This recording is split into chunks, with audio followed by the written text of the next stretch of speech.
Well, thank you very much, Stephen. We do apologize for that. We've managed to sort out a bit of our technical problem here, but we were hearing, of course, from journalist Ranjani Munsami, who was talking about her experiences, with all the disinformation that has been spread because of the articles that she wrote. Ranjani, you were raising a very valid point there about almost being shot. Let's just talk a bit about that. So we're saying that in the earlier years of democracy, I was covering the elections in 1994 and 99 in KwaZulu-Natal, and violence was still raging in what was then known as hotspots. So mercifully, we don't have that really now, where we have violence that impacts on people's ability to exercise their vote.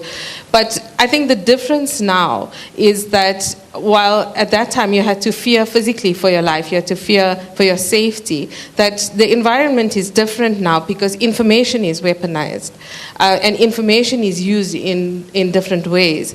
So I think that we were not sufficiently prepared for this changed environment. And I don't think journalists were really prepared for how to deal with the attacks. And what we saw happening was that many senior journalists were attacked. And the impact of that is that it affects junior journalists in different ways, because people then withdraw from reporting what they should be reporting. They tend to scale down reportage of certain political parties because they're afraid of the backlash. This is also the first election that we've seen where social media has been a major factor in the national discourse and has been used effectively to target journalists and to discredit information that's coming out in the mainstream media. So we've had things like political party leaders saying, we don't give a damn about you and what you say. And in fact, you've had a female journalist who've been threatened with rape in the run-up to this election. Yes, on social media that has happened to quite a few of us. We actually tried to apply through SANEF, through the National Editors Forum, for an interdict to prevent those kinds of attacks, particularly the sexualized nature of attacks and the promotion of violence. But unfortunately, we applied to the Equality Court for that protection, but that's not been granted. That case has not been heard. So the effect of that is that we've gone into this election without any protection other than what is offered in the Constitution and by the regulations of the IEC. I want to bring you in there, Angela. I mean, this is something that you also raised when we spoke just a few days ago during World Press Freedom Day. You spoke exactly about younger journalists wanting to withdraw about reporting on certain incidents or political parties because of the pressure that is being felt. I know you'll speak about South Africa and what journalists in South Africa are experiencing, but are we seeing this trend throughout the rest of the continent where journalists have come under attack, their personalities have come under attack on social media, which is often used in this kind of attacks against individuals? Definitely, we have. Throughout sub-Saharan Africa, actually. I think when we talk about disinformation, we also need to see how it is used against journalists. And in fact, in the rest of Africa, we have quite an alarming trend, which is where autocratic governments are actually using a criminal charge of so-called false news to actually hit back at journalists that they believe are too critical or for whatever reason may have a narrative that the government doesn't believe. And so let me say that since 2016, which was when the US had its elections and Donald Trump was elected, we've seen, because of the rhetoric that we heard from Donald Trump, we actually saw that there's been an increase in attacks. People have been emboldened. Despots have been emboldened. And so when we looked at the number of journalists that were being jailed on false news charges in 2016, it was less than a handful. This year, we're talking about 28 journalists. And I'm using the Committee to Protect Journalists has an annual census, and we use the 31st of December as the day that we will see how many journalists are in jail around the world. And on that day, 28 journalists were in jail, compared to just a handful 2 years previously on false news charges. majority in Egypt, followed by Cameroon, and then Rwanda, and then a few countries. So it just shows how that sort of rhetoric has actually got real consequences. You go to jail, and worse, we've seen where journalists have been attacked. Yeah. I mean, just today I was in court. Yes. I was in court listening to the application of Karima Brown versus the economic freedom fighters and its leader, Julius Malema.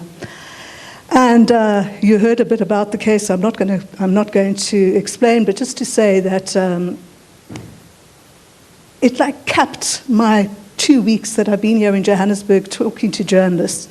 Because when you talk to journalists, you hear them trying to say to you, well, actually, it's not that bad. It's not Cameroon. It's not Tanzania. It's not Egypt. We're not being arrested. Yeah. We do have a constitution that protects us. And yet the reality is that actually what we've seen is that journalists are being intimidated. I mean, when I was speaking, I was interviewing several senior journalists, and I'll pick up on what Ranjeni had to say.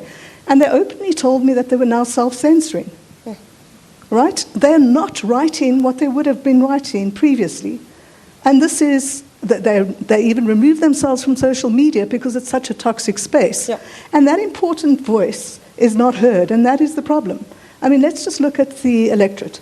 The majority of the electorate happen to be women, right? Mm-hmm. We have female journalists, and when we see disinformation and how it's used against journalists, it's mostly female journalists, and they are being silenced. Mm. Their voices are not being heard, and then you have the knock-on effect. As Ranjeni says, younger journalists are not prepared to be in the same situation. I mean, if Ranjeni is going to be pilloried and being attacked, and Karima Brown is being, people are saying that they're going to rape her, they're going to kill her. Why would any younger journalist think that they would be protected? Yeah. And so for me, the issue is, so what do we do about this? We know it's happening. Yeah. Perhaps let me bring you in there, Janet. Let's bring it back to the elections and what effect this has on elections. We've seen, I know, some of the complaints that have been brought to the IEC, of course, in conjunction with what Media Monitoring Africa has also done. The complaints that have been put forward are particularly about defacing political party posters. Talk to us a bit about that, and what effect does disinformation have on the election itself? Okay, so I think that there are a couple of things. First of all, the issue of disinformation will move with the times, so to speak.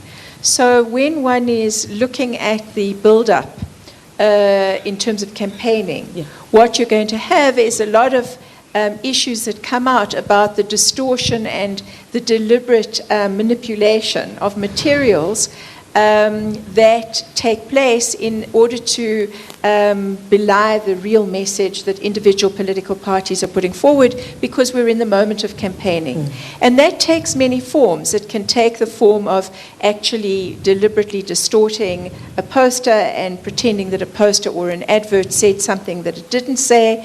It can also allege certain things in pieces of digital media, which then the platforms get used, that it gets circulated.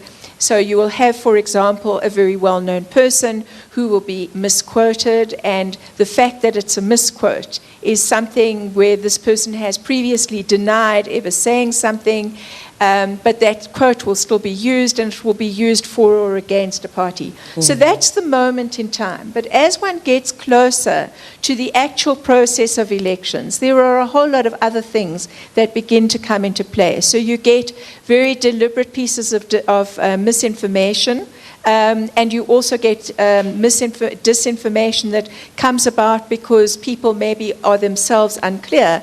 And that then begins to give a lot of uncertainty to voters. It begins to give threats. So the one that is, I think, has been readily dispatched, which was something earlier, was indicating to people that if you wanted to vote for one party, you voted on one day, and then if you wanted to vote for other parties on the next day, and if you the following day, and then some parties on Thursday, and some parties on Friday. So it gives you a bit of the idea.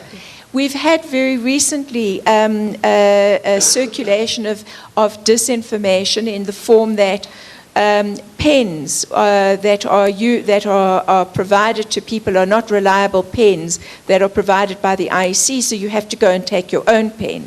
That when people's fingers are marked, that anybody who is into having their nails done and who maybe has some kind of gelish or false nail, please don't go and vote because, you'll have that ruined and you won't be able to vote. I mean, all those kinds of real examples of disinformation. So that's kind of in the build-up.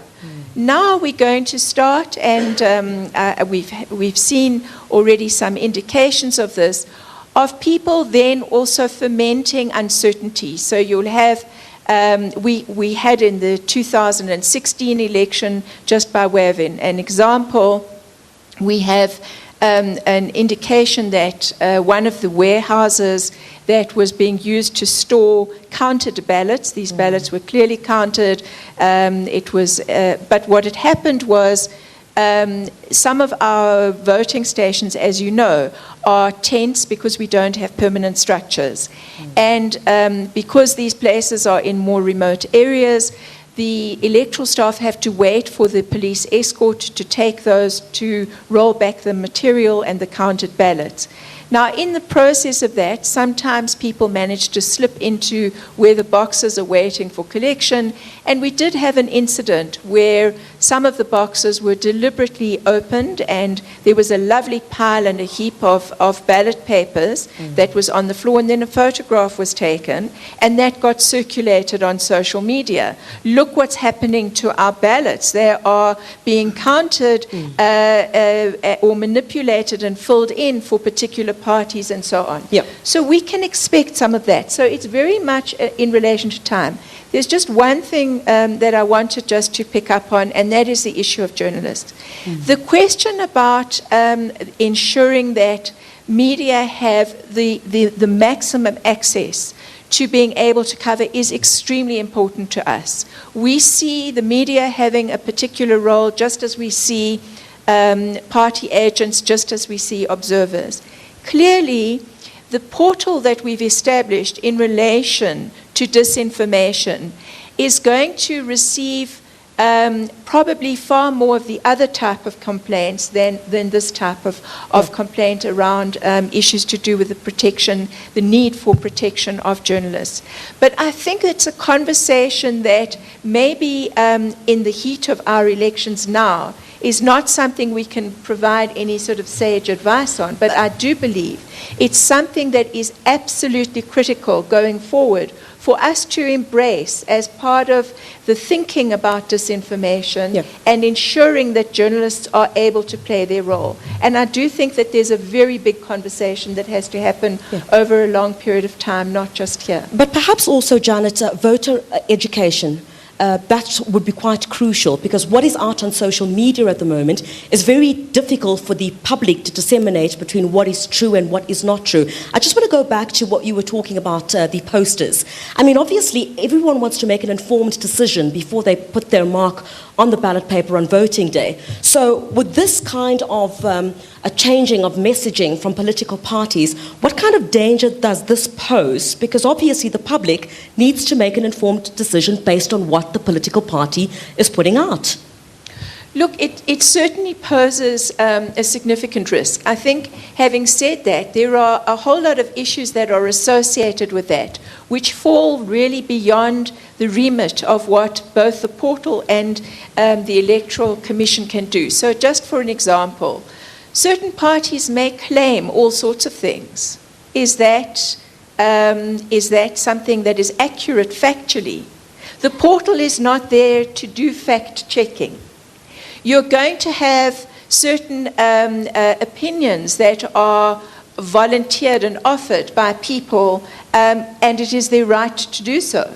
But those opinions are not necessarily going to be opinions that another party or another source or form of opinion will agree with. And so that is something that's very much within the realm of freedom of speech. Then you get a whole issue about moving away from fact-checking to opinion to the issue of violation of our rights in the Constitution, where you get to areas of hate speech and abuse, including misogyny. And that then gets to a point where we are not, and the courts have been absolutely categorical about this, the Electoral Commission is not there to adjudicate the extent to which something is a violation of the rights in the Constitution because it constitutes hate speech. Yes. That is something that courts need to adjudicate. So there are a number of areas where the limitations of what our remit is and what a portal like this can do need to also be engaged on. And I think that some of what we heard that happened in the matter that was before the courts today is just one example of that, and I'm sure that both Angela and Ranjeni have other examples, not just from here but from other parts of the continent. And I actually want to go to other parts of the world as well. Ambassador, I want to bring you in there.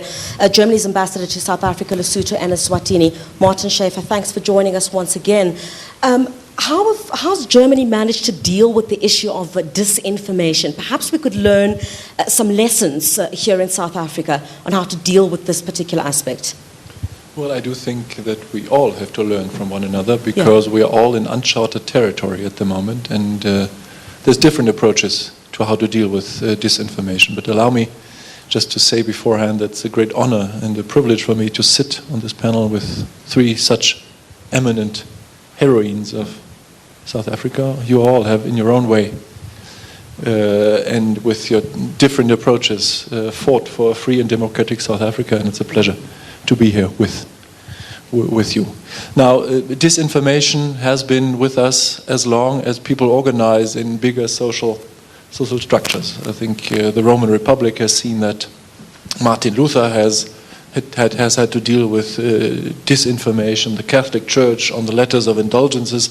There's so many examples of disinformation, but what is new, I think, is the fact that the internet incredibly speeds up the spread of disinformation and of fake news. And the cost of multiplying the numbers of recipients is equal to 0. Yeah. It doesn't make a difference whether you have 1 billion recipients or 1 recipient with your social media. And what Angela has told us is really devastating, that misinformation on the one hand side is coming together with the repression against journalists, because that is not something that is new too.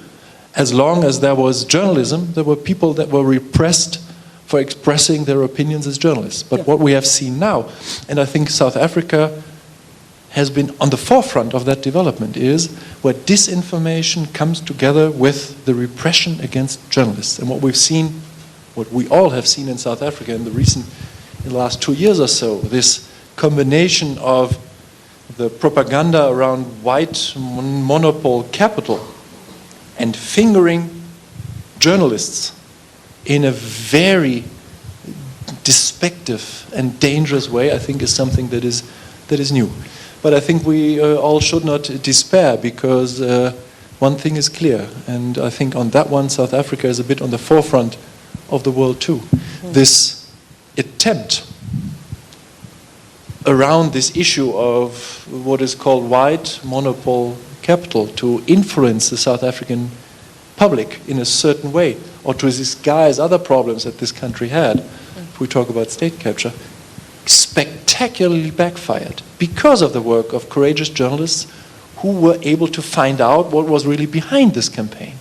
So I think my impression is that the election campaign in South Africa, of course there's disinformation, of course there's fake news, is relatively calm on that issue, maybe also because the experience is you have to weigh risks and chances in what you do. And if it spectacularly, let me repeat that, backfires, as it did 2 years ago in South Africa, you better watch out what you do, because if people find out what is really behind a certain campaign, then it goes terribly, terribly against you. Now let me say just one last word about the responsibility of new actors in the field. I said disinformation has become so dangerous and has so much impact because of new technologies.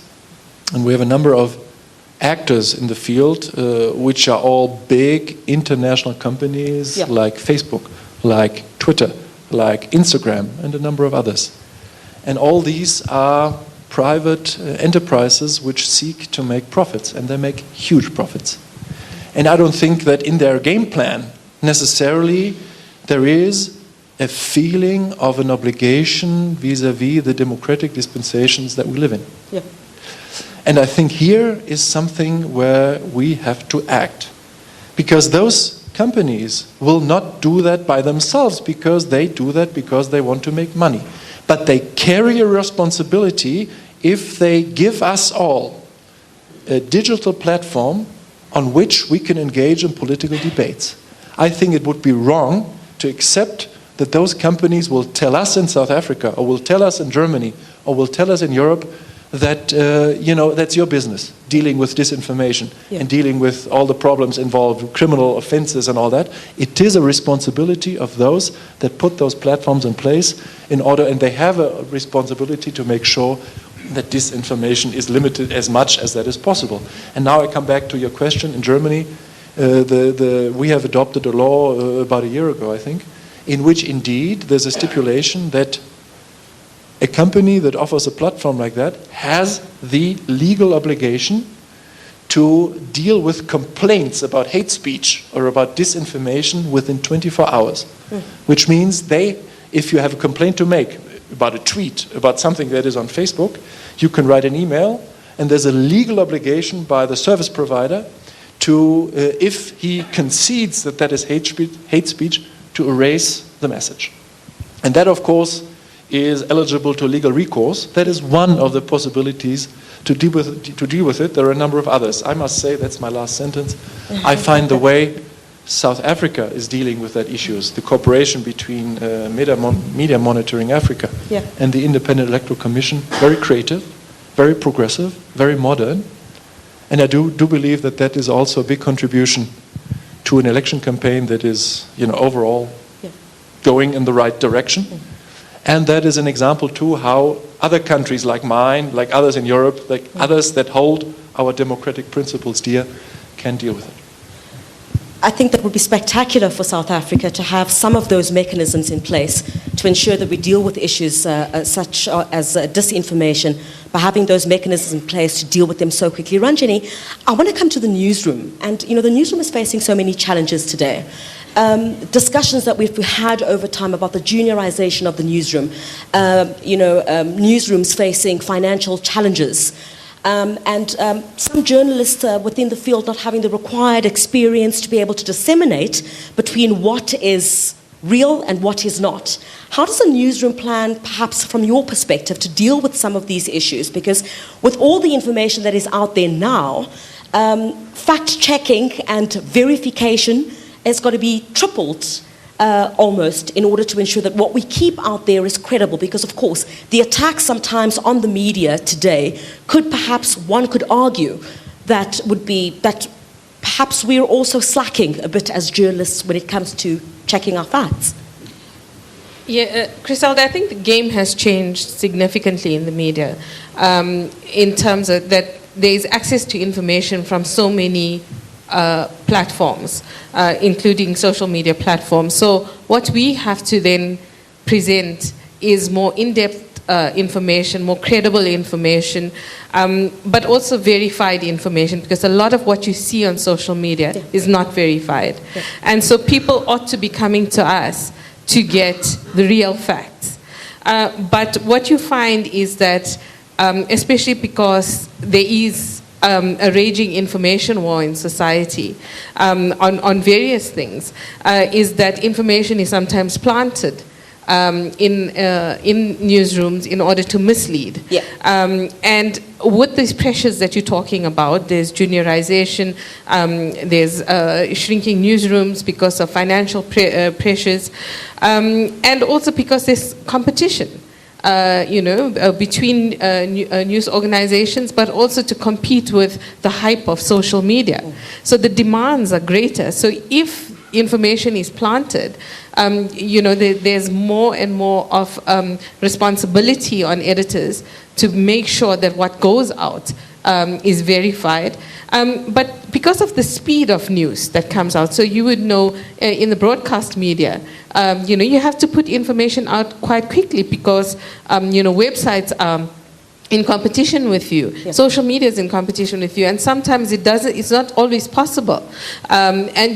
We've seen this happen in different ways. So, how many times before Tata Madiba actually passed did information go out that he had died? And people report it because they think, they need to keep ahead of the news cycle. So all of this becomes difficult. So not everything is malicious disinformation. But what we found, Criselda, is that in the era that we are in now, we have to ask, why are journalists and why is the media such a target? Okay, because it's not natural for politicians to attack journalists. Why are they doing that? And this comes in our country. We saw this experience reach its height with the Bell Pottinger campaign against state capture. And you saw this, social media accounts use our images, in a sexualized nature, using this white monopoly capital tag. Yeah. So it came from there, and luckily, South African society united at that time against state capture, and was able to take on Bell Pottinger. But what's happened since is that there's almost been a transfiguration of that attack into a political campaign against journalists. And from what I can see now, that the reason behind it is because journalists are the ones that are presenting information on corruption. And corruption is a big threat to political parties and their ability to keep their constituencies intact. So we see now, for example, in this election campaign, that for example, the ANC and the EFF in particular, they are battling perceptions of corruption that have infested them, and it's easy therefore to turn on the media. So, for example, with revelations against the ANC Secretary General Esma Khashule, you see the tag, he tweets and says it's fake news. But he doesn't take any action against any of the media organizations or the author of the book on him. But he just uses the tag fake news in order to discredit the information. So, the tag of fake news is used to actually defend people implicated by corruption. So it's used against us, so that, to discredit the information that we put out. Yeah. Janet, does disinformation have a direct threat when it comes to free and fair elections? The reason why I ask this is because with the kind of information that's put out there, I'll say again, when people are not able to make informed decisions, I'm sure the IEC would agree with me that voter education is something perhaps, if we head to the next election, that you'd need to up your game when it comes to voter education. The public needs more information about the kinds of things we're now seeing on social media that others would believe to be true when necessarily it isn't. Is it a direct threat to free and fair elections? Look, any manipulation and distortion of information for purposes that are designed to create very distorted perceptions of what is going on are clearly a threat. At the same time, and so is ignorance, mind you. At the same time, I think that for us, the important thing is to recognize that there are certain things that are being put in place, and we've got to get a lot better at them. So there is education that also needs to be increased. I think we've got a level of consciousness, but needs to be increased about what kind of automated messaging is going out there. How do you recognize it? What is the problem with anonymous sources? What is the way in which you need to get verification or to authenticate information? What are the ways that are out there? And I think that also we do need to recognize that even the platforms, and I totally agree, they do bear the responsibility. But having said that, I think because of the engagement that we've had with the platforms in this country since the middle of last year, I think that they've moved tremendously in terms of cooperating with us, and we've got to build on that. Because there's a whole number of things, not just the issue of speed, but also the issue about how they can also play a role in enabling a much greater dissemination of the kind of information that you're talking about. Yeah. So those are the sorts of things that I would put into that mix of saying, what is the threat? Democracy education is critical. Civic and democracy education is critical. But when we're looking at what does that mean for people making a selection of around particular political parties, the difficulty is that it's not all about disinformation through the media. A lot of it is about an absence of real engagement by the parties themselves and a hostility to having robust engagement, for example, with journalists, with people who are questioning certain conducts and certain behaviors. And so that goes beyond the kind of disinformation remit or the threat that disinformation poses to civic and democracy education, which is paramount for an informed public and a good election. And so I don't want us to conflate all of those issues. But having said that, surely we need people to be a lot more skeptical. We need people to be a lot more savvy about what the risks are in terms of social media, precisely because of its speed, its reach, and so on. Angela, as journalists as well, we were reflecting on World Press Freedom Day about the mistrust, the growing mistrust there seems to be between the public and the media. That's a conversation for another day. But then how do we then deal with the issue of disinformation and say to the public, be wary of what you consume, if they don't seem to, if there's this growing mistrust that the public has for us as journalists? So I think, just picking up on what Janet had to say, I do think that media literacy is really important. And it's not just ahead of an election. We have to ensure that media literacy becomes something that is embraced by schools, by journalists, by students, everybody, right? Because I think that there's a real risk that an election can be won through disinformation. And why do I say that? Well, we saw that in Brazil, didn't we? You know, it's happening. So what are the things that we should be doing to try and stop that disinformation actually becoming what people will believe, as opposed to the credible, as opposed to credible journalism? So on that, if you look at the distrust, at the end of the day, I think it really is incumbent on journalists themselves to also up their game. You do need a credible journalist. Of course, mistakes are made, but at the end of the day, it does not help if you are going to be sloppy, you're going to rush to print whatever you see. We have a responsibility to ensure that the information that we put out is accurate and that we are credible. All right. Unfortunately, when it comes to misinformation and when journalists are targeted, they're targeted because they are putting the right facts out there. Yep. It's just that the politicians and others don't want that to be heard. And so how do you get how do you get people to understand that? I think the other thing is the fact that we're stuck in our newsrooms, that we're doing journalism by telephones, by calling people and not being out there on the ground has actually harmed We're journalism. no longer out there in communities. We're not in the communities at all. All right. We could perhaps try and defend that with a number of reasons. You know, the reasons that we put forward about financial constraints that newsrooms are facing and a host of other issues. But I tend to agree with you on that aspect. Let's bring some of our audience into this discussion as well. I'm sure some of you would like to pose some questions to our esteemed panel here as well. Anyone? Right there at the back, if we could get a microphone to the back. One, the gentleman there. Second, the lady here, please.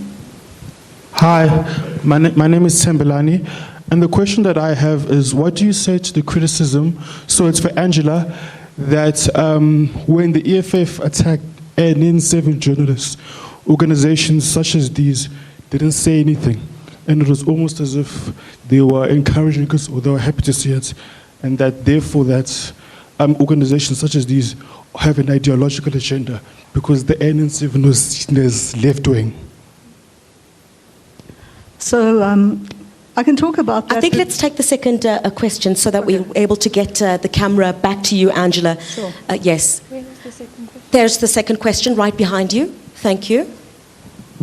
Hi, my name is Linda Smith, and Could you please stand so the camera can get a glimpse of your beautiful face? I'd like to just ask whether we aren't sometimes appropriately distrustful of journalists when they represent ideological positions and represent media sources that perhaps not just white minority capital, but capital. And so, having grown up in a South Africa where we were taught to distrust media during the apartheid years, is there not also some legacy of that? Right. Thank you very much to you both. Do we have one more question? Let's get the microphone to the front, please. Thank you. Please stand up. We'd love to see your beautiful face. Thank you. I think the most astonishing attack on press freedom at the moment is the arrest of Julian Assange and the way he's being treated. But I'm quite interested to not have heard a word about that tonight. Thank you very much for your input. I'm also being told that we have about 5 minutes left of our live broadcast. So if we could quickly get those answers through. Who wants to take that? Angela, I see you wanted to start on our first question. Yeah, I wanted to do that because I happen to be on the management committee of the South African National Editors Forum. And when I heard about the attacks on ANN journalists, I actually made a point of raising the concern. And we even issued a statement about that. But this is exactly the misinformation and the disinformation that is going around. So the body that represents editors and senior journalists are being accused of not doing certain things, and yet they are. All you have to do is go onto their website and see the statements that are being issued, or listen to spokespeople who are going on radio or going on television and explaining things. But people only want to hear what they want to hear, and that's part of the problem.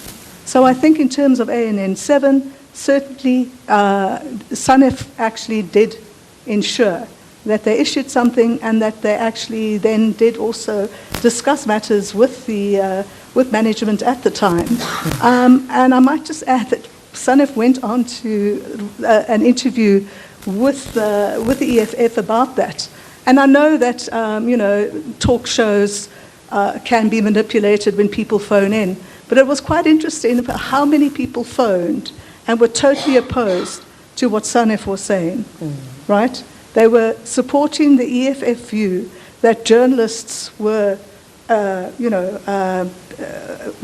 doing things that were not acceptable to the EFF, and therefore the EFF could actually shut them down, not tell them that they're not allowed at their rallies, at their press conferences, and so on.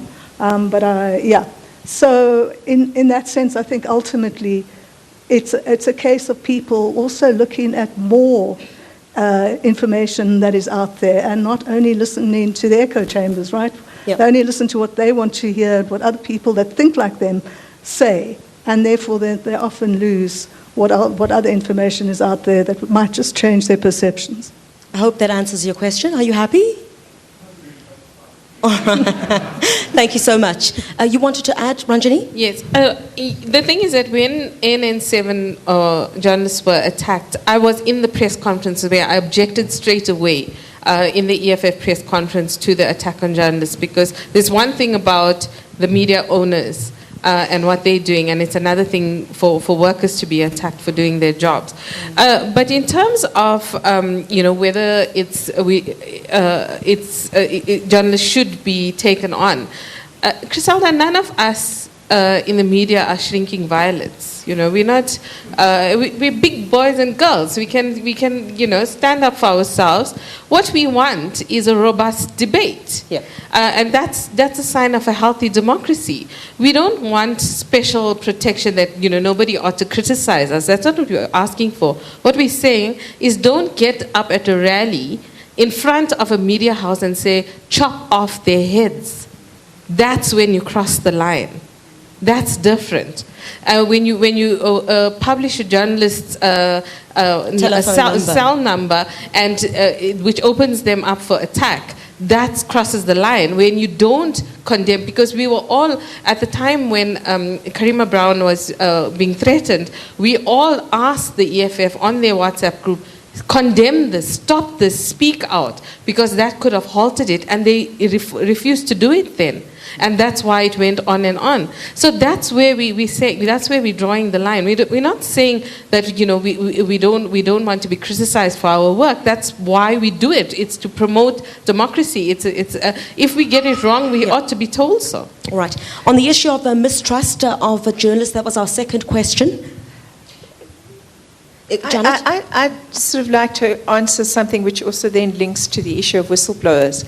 I first of all think that most of us ought to believe that journalists are not robots, and so they are going to have opinions. I think that a number of journalists, however, and I'm not talking about either of the two sitting next to me, but a number of journalists are not very honest about when they are expressing opinion and when they are articulating what they understand genuinely to be fact.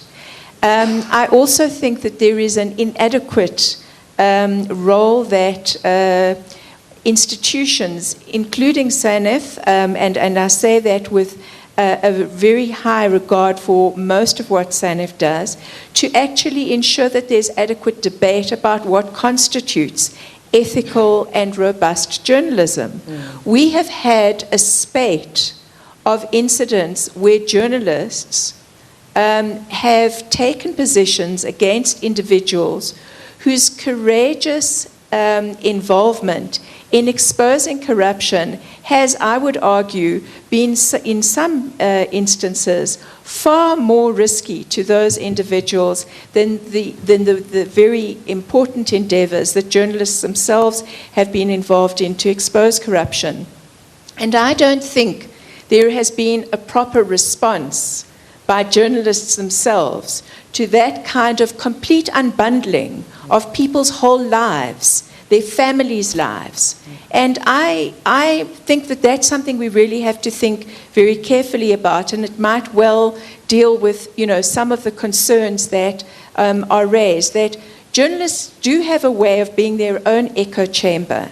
And sometimes echo chambers are not a bad thing. And when it is to rise to the defense of a journalist, a worker, doing his or her job, maybe a bit of that echo chamber could have been seen far more robustly than it was seen. Your standing up at one meeting and SANEF taking resolutions isn't what got out there in the media. So that echo chamber wasn't working that well. And I think, again, when we're looking at the question of exposure and what journalists do, the whole issue about whistleblowers, and, you know, we've spoken about, we've had the example of Assange brought up. I would just like to bring up the hero of, I think, the century in the form of Snowden, who's been vilified in a way that is just completely despicable. And he, too, isn't properly defended. So I think that in our own context, we sometimes forget this wider world of whistleblowing and the defense of whistleblowers. And that, too, has got a role here. I'm not sure that our whistleblowers are adequately defended here. Yep. And that's something we need to be thinking about. All right. Thank you so much. We've got 5 minutes left, Ranjini, on the issue of mistrust. Griselda, it's a massive problem.